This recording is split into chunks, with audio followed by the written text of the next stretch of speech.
最近的肉价降了些，终于忍不住去买了块五花肉。今天咱们就在家秘制红烧五花肉，肥而不腻，入口即化，软糯 Q 弹。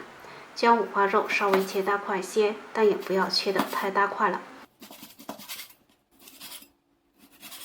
切好的五花肉直接冷水下锅，几片姜，来点料酒去腥。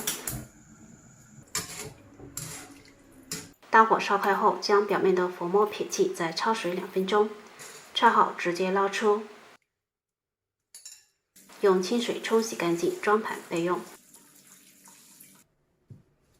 拍几个大蒜，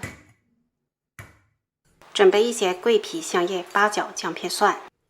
平底锅中少来点油，将五花肉下入锅中先煎一煎，这样吃起来更香。煎至表面微黄，夹出装盘备用。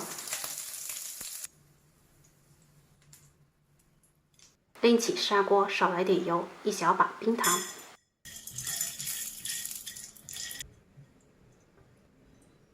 小火煸炒至香油色，再下入五花肉，翻炒均匀至上色。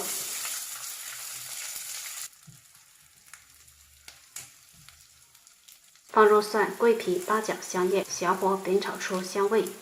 加1汤匙腐乳汁，不喜欢的话可以不放。1汤匙生抽，半汤匙老抽，半汤匙蚝油，翻炒均匀。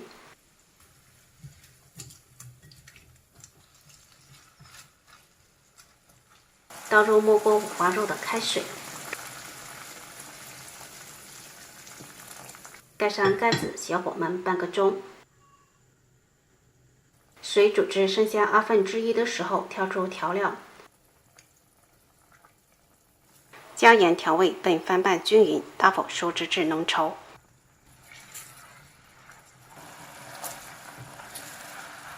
咱们的秘制五花肉就做好了，颜色鲜艳，看上去太有食欲了，口感软糯，肥而不腻，太香了。饭的可以多吃2碗，喜欢的朋友可以在家试一下。